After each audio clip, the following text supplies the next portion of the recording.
اعوذ باللہ من الشیطان الرجیم بسم اللہ الرحمن الرحیم الحمدللہ رب العالمین والصلاة والسلام علی سید المرسلین خاتم الانبیاء وعلی نبی بعدہ وعلی آلہ وصحبہ اجمعین قال اللہ سبحانہ وتعالی فی القرآن المجید انا آتیناک الکوثر فصل لربک وانحر ان شانئک هو الابتر صدق اللہ العظیم وصدق رسولہ النبی الکریم ونحن علی ذلک لمن الشاہدین والشاکرین والحمدللہ رب العالمین۔ تمام تعریفیں اللہ رب العزت کے لیے ہیں جو اس کائنات کا خالق ہے، مالک ہے، رازق ہے، رب ہے۔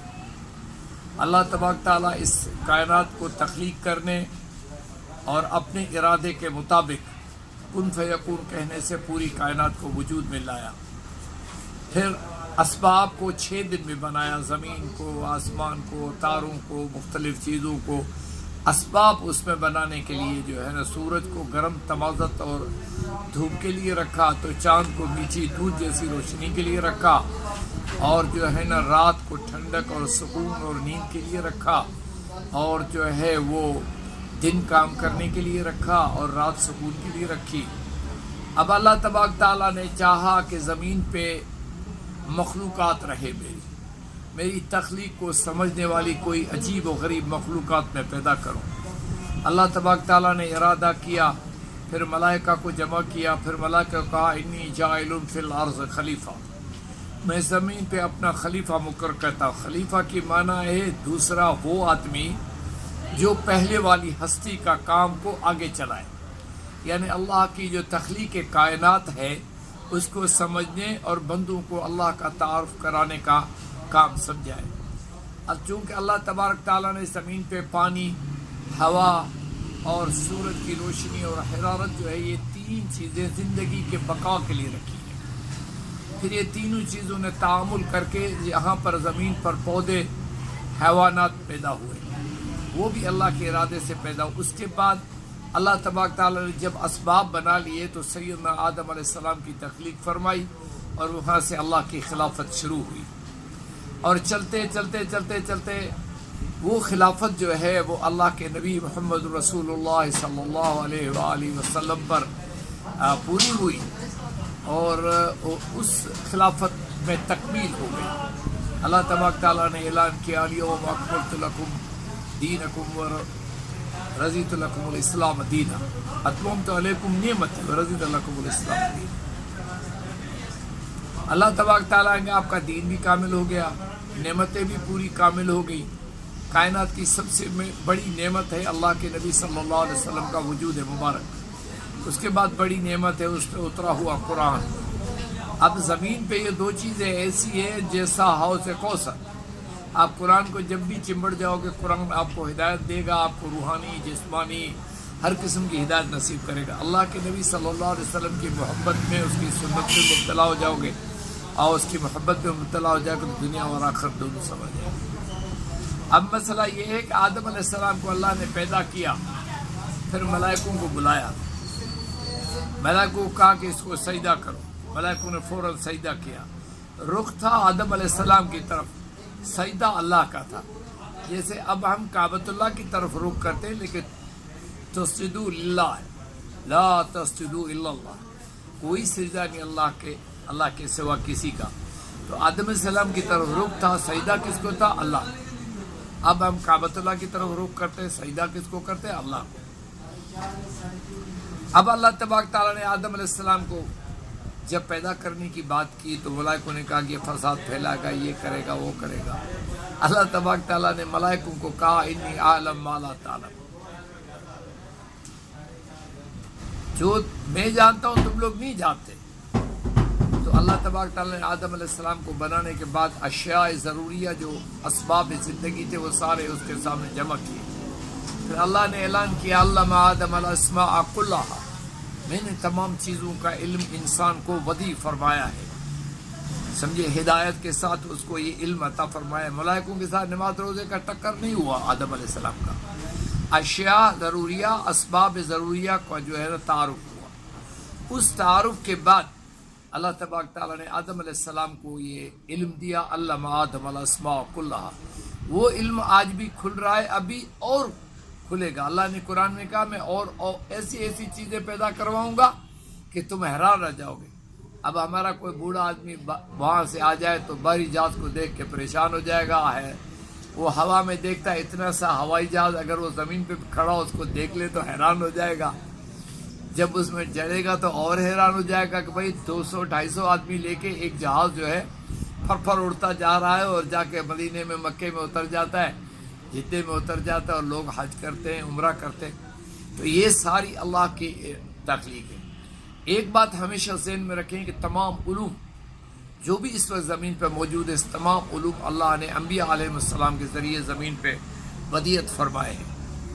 انبیاء علیہ السلام کے بغیر یہاں زمین پر کوئی علم نہیں ہے۔ پھر انبیاء علیہ السلام نے وہ علم اپنی امتوں کو، جیسے نبی صلی اللہ علیہ وسلم نے صحابہ کرام، اس کے بعد اہل بیت کرام، اور اس کے بعد تابعین، تبع تابعین، اولیاء اللہ، علماء کرام، صالحین لوگوں کو ودیعت فرمائے، اور وہ قیامت تک یہ علم چلتا رہے۔ سب سے بڑا علم ہے اللہ اور رسول کی معرفت، اس کے بعد باقی علوم ہے۔ اب ہم آئیں گے انسان کی طرف۔ تو انسان کو بنانے کے لیے اللہ تبارک تعالیٰ نے مٹی اٹھائی اور اس میں پانی استعمال کیا اور اس کا جسم مبارک بنایا آدم علیہ السلام کا۔ پھر اس کو حکم دیا کہ اس میں حرارت پیدا، اس کو چھینک آئی۔ جیسے اس کا جسم چھینک آئی، اس نے کہا الحمدللہ، یعنی نئی زندگی کا ملنا، چھینک آنا مانا نئی زندگی کا ملنا ہے۔ اس وجہ سے آدم علیہ السلام نے کہا الحمدللہ۔ اب قیامت تک کے لوگوں کے لیے لازم ہو گیا کہ ہر بات پہ کہے الحمدللہ، پانی مل گیا الحمدللہ، روٹی مل گئی الحمدللہ، الحمدللہ الذی سقانا، اللہ کا شکر ہے جس نے پلایا، اللہ کا شکر ہے جس نے کھلایا، اللہ کا شکر ہے جس نے دیا۔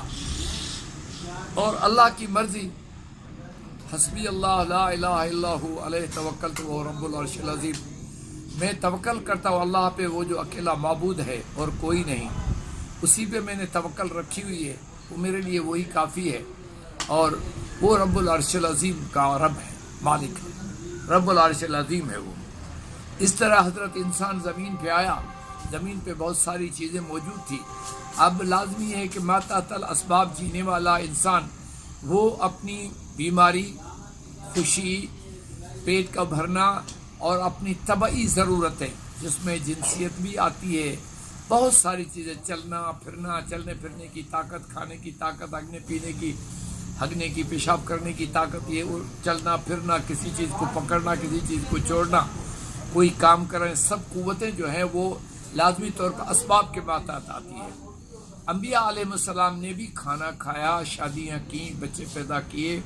سیدنا رسول اللہ صلی اللہ علیہ وسلم ابراہیم علیہ السلام کے نسل مبارک اور سیدنا اسماعیل علیہ السلام کے نسل مبارک سے، تو انبیاء نے بھی شادیاں کی اور انہوں نے جو ہے نا یہ کام کیا۔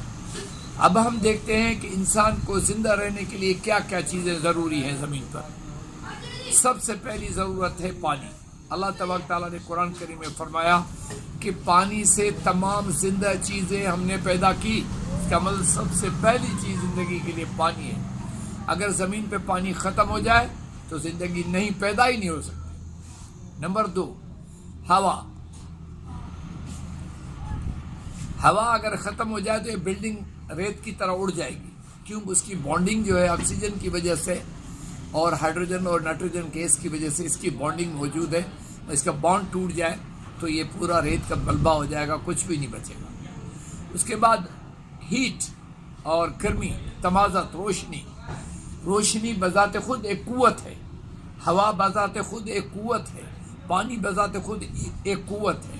پانی سمندر سے ہم کراچی والے 30 میٹر نیچے ہیں، اللہ تبارک تعالیٰ نے اس کو روکا ہوا، اگر سونامی آ جائے تو کون بچائے گا؟ کوئی نہیں۔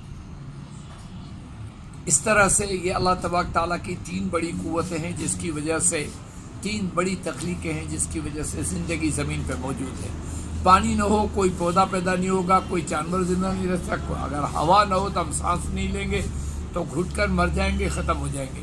اگر روشنی نہ ہو تو نہ ہمارا کھانا پک سکتا ہے، نہ ہمارا فصل پک سکتا ہے، نہ پودے پیدا ہو سکتے ہیں، کچھ بھی نہیں ہو سکتا۔ روشنی، گرمی اور ہوا اور پانی، یہ انتہائی ضروری چیزیں جن کے ذریعے ہم لوگ زندہ ہیں۔ اس کے بعد اللہ تبارک تعالیٰ نے حضرت انسان کو بنانے سے پہلے اعلان فرمایا والتین والزیتون وطور سینین وہذا البلد العمیر لقد خلقنا الانسان فی احسن تقویم۔ اللہ تبارک تعالیٰ نے فرمایا مجھے قسم ہے انجیر کی، مجھے قسم ہے زیتون کی، مجھے قسم ہے طور سینہ جبل کے اس وادی کی جہاں میں نے موسیٰ علیہ السلام سے کلام کیا تھا، اور مجھے قسم ہے محمد رسول اللہ صلی اللہ علیہ وسلم کے شہر مبارک کی۔ اللہ رسول اللہ کے شہر مبارک کی قسم کرتا ہے۔ لقد خلقنا الانسان فی احسن، اللہ نے کہا جتنی چیزیں میں نے بنائی ہیں سب میں بہترین تخلیق میری جو وہ حضرت انسان ہے۔ اس لیے اللہ تبارک تعالیٰ نے انبیاء علیہ السلام میں سے کوئی بھی جنوں میں سے پیدا نہیں کیا، کیونکہ وہ آگ کی پیدائش ہے۔ اللہ تبارک تعالیٰ نے حضرت انسان کے نسل سے آدم سے لے کر سیدنا رسول اللہ صلی اللہ علیہ وسلم تک سب آدم کی نسل سے اللہ نے نبی بنائے۔ تو حضرت انسان اشرف ترین مخلوق ہے، سب سے بہتر مخلوق ہے، اور اللہ تبارک تعالیٰ نے اس میں ایک کمال کی چیز رکھی ہے، وہ ہے شعور، جو جانور کے پاس نہیں ہوتا۔ تین قسم کے علوم ہوتے ہیں۔ پہلا علم ہے لدنی، دوسرا ہوتا ہے وہابی، تیسرا ہوتا ہے کسبی۔ لدنی علم تو ہر چیز کے پاس ہے، پودے کے پاس اس کو پانی نہ دو وہ سوکھ جائے گا، پانی دو گے تو اس کی گروتھ ہوگی۔ جانور ہے، پانی ملے گا تو زندہ رہے گا، پانی نہیں ملے گا تو تڑپ تڑپ کے مر جائے گا۔ انسان ہے، اس کو پانی بھی چاہیے، روٹی بھی چاہیے، کھانا بھی چاہیے۔ یہ علم اللہ نے دیا کہ پانی کیسے پیا جائے، کھایا کیسے جائے، رہا کیسے جائے، یہ چیز ہے۔ جانور بھی گرمی میں سائے کے تیرے چلے جاتے ہیں، سانپ جو ہے وہ اپنے بل میں چلا جاتا ہے، مینڈک بھی زمین میں چلا جاتا ہے، یا پانی میں چھلانگ مار دیتا ہے گرمی کی حالت پہ۔ اس طرح جانور تمام جو ہے اب برف سے بچنے کے لیے غاروں میں چلے جاتے ہیں۔ یہ لدنی علم تمام چیزوں کے پاس ہے۔ اس کے بعد ہے وہابی علم، اللہ کا خاص تحفتاً جو علم ہوتا ہے اس کو وہابی علم۔ اور وہابی علم کس پہ آتا ہے؟ اللہ تبارک تعالیٰ اپنے خاص بندوں کو عطا فرماتا ہے، جیسے انبیاء علیہ السلام، صحابہ کرام، تابعین، اولیاء اللہ، صالحین کو اللہ تبارک تعالیٰ خاص علوم میں آپ نے نہیں دیکھا ہوگا کہ ہر مولوی، ہر ولی، ہر پیر ایک جیسا ہو، کبھی نہیں۔ اللہ اپنے ان کے درجات کے مطابق ان کو اعلیٰ سے اعلیٰ علم عطا فرماتا ہے، اور وہ علم وہابی علم ہے، وہ اللہ اپنی طرف سے ودیت فرماتا ہے۔ کچھ لوگ آپ نے دیکھے بہت کم لکھے پڑھے ہوتے ہیں لیکن بہت کمال کی باتیں کرتے ہیں، یہ وہابی علم ہے۔ تیسرا ہے کسبی علم، جو ہم دنیا میں استاد کے سامنے بیٹھ کر محنت، کسب کی میں نے محنت کے کر کے ہم سیکھتے ہیں، اسکول جاتے ہیں، مدرسے جاتے ہیں، قرآن پڑھتے ہیں، حدیث پڑھتے ہیں، انگریزی پڑھتے ہیں، سندھی پڑھتے ہیں، اردو پڑھتے ہیں، mathematics, engineering, physics, chemistry, biology, zoology, botany, سب علوم ہم لوگ پڑھتے ہیں۔ یہ تمام علوم جو ہے یہ ہم لوگ محنت کے ذریعے حاصل کرتے ہیں۔ اور محنت ہم کیوں کرتے ہیں؟ تاکہ یہ علم وراثت میں ہم آگے لے جا سکیں، انسان کے نسل میں آگے چلتا رہے، اس لیے ہم محنت کرتے ہیں۔ ورنہ میں نے سمجھ لیا مجھے کیا ضرورت ہے دوسرے کو سمجھانے کی، نہیں۔ اللہ نے یہ حساب کتاب کسی کو استاد بنایا، کسی کو طالب بنایا۔ اب ہم آتے ہیں انسان کی دوسری شکل کی طرف۔ اللہ تبارک و تعالیٰ نے انسان کو زندہ رہنے کے لیے تمام اسباب کے بعد اس کو بنایا ہے۔ اس کا جو دماغ ہے دوسرے جانوروں سے بہتر ہے۔ اس کا دماغ اس کے جسم کا بادشاہ ہے۔ بادشاہ کے دو کام ہوتے ہیں، ایک کام ہوتا ہے پورے ملک کی خبرگیری کرے، دوسرا اس کا کام ہوتا ہے کہ اس کے متعلق حکم دے۔